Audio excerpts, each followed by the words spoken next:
काही पण भारी देवा म्हणल्यासारखं वैष्णवीला गडगंज 2 घरं होती, पण एकानेही साथ दिली नाही। शेवटी तिने देवाचं घर निवडलं। होय, वैष्णवीला प्रचंड मानसिक त्रास होत होता। सासरचे मारहाण करायचे, तिला सासरचे सारखं नेऊन नेऊन माहेरी सोडायचे। पण लग्नाच्या आधी 25-30 वर्ष राहिलेली मुलगी लग्न झाल्यावर माहेरी गेली आणि खूप दिवस राहिली म्हणजे जड का वाटते काय माहिती। वैष्णवी ना सासरची होती ना माहेरची। वैष्णवीने 2दा आत्महत्येचा प्रयत्न केलेला। तिने वडिलांना सगळं सांगितलेलं, तरीही तिच्या वडिलांनी तिच्यापेक्षा तिचा संसार टिकवायला जास्त महत्त्व दिलं आणि आज तीच निघून गेली। वैष्णवीला कोणीच समजून घेतलं नाही। CCTV फुटेजच्या आधारे वैष्णवीने आत्महत्याच केली आहे, कारण वैष्णवीचा नवरा वैष्णवीच्या बेडरूमचं दार वाजवतोय, कोणताच रिस्पॉन्स येत नाही म्हणल्यावर दरवाजा शशांक तोडून काढतो। वैष्णवीने गळफास घेतलेला असतो, तिला उचलून शशांक हॉस्पिटलमध्ये आणतो। या तपासानुसार पोलिसांच्या म्हणण्यानुसार वैष्णवीने आत्महत्याच केली आहे, पण आत्महत्येला भाग पाडणारे निर्लज्ज आणि लोभी राजेंद्र हगावणेंचं कुटुंबीयच होतं हे आता स्पष्ट होते। अगदी 2-3 महिन्याच्या मागे वैष्णवीने स्वतः शारीरिक आणि मानसिक छळाबद्दल पोलिसात तक्रार दिलेली। त्यात खुद्द वैष्णवीच्या तक्रारीप्रमाणे तिला सतत शिवीगाळ आणि मारहाण केली जायची। सासऱ्यांनी तर तिला कपडे फाटेपर्यंत मारलेलं। लग्नाच्या अगदी 5-6 महिन्यांनी शशांक आणि वैष्णवीची सासू लता यांनी चांदीची भांडी मागितलेली, पण लग्नातच 51 तोळे सोनं, फॉर्च्युनर गाडी आणि थोडी चांदीची भांडी दिली होतीच। लेकीच्या प्रेमविवाहासाठी वैष्णवीच्या माहेरच्यांनी ऐपतीपेक्षा जास्त खर्च करून दिलेलं।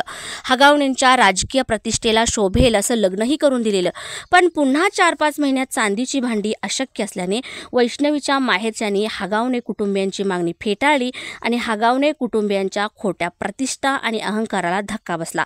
तेव्हापासून सुरू झाला वैष्णवीचा जीवघेणा प्रवास। तो तिचा श्वास थांबवूनच दम घेण्यात आला। तिला सासू ननंद म्हणजे लता आणि करिश्मा खूप छळायच्या। एकदा तर त्यांनी तिच्या तोंडावर थुंकलेलं। जेव्हा ती गरोदर होती तेव्हा वैष्णवीचा नवरा शशांकने तर ते बाळ माझं नव्हेच असा संशय घेऊन मारहाण केलेली। त्यावेळी वैष्णवीने जेवणातून उंदराचं औषध घेऊन जीवन संपवण्याचा प्रयत्न केलेला। परत माहेरच्यांनी तिला दवाखान्यात उपचार करून व्यवस्थित करून घरी आणलं। तिचे सासरचे तिला एकदाही बघायला आले नव्हते।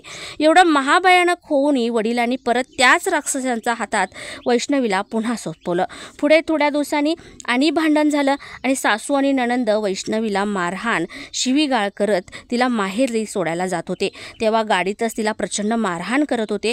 तेव्हा तिने गाडीतून उडी मारायची धमकी दिलेली, तेव्हा त्या शांत झाल्या। हा होता आत्महत्येचा दुसरा प्रयत्न। एकदा वैष्णवीच्या चुलत भावाचं लग्न होतं, सगळे जावई एकत्र आलेले, कोणाचाही मानपान राहू नये म्हणून वैष्णवीच्या चुलत भावाच्या लग्नात शशांकला अर्ध्या तोळ्याची अंगठी आणि चांगला पोशाख घेऊन दिलेला। शशांकच्या उर्मट स्वभावाप्रमाणे तो मानपानही त्याने लग्नातच फेकून दिलेला।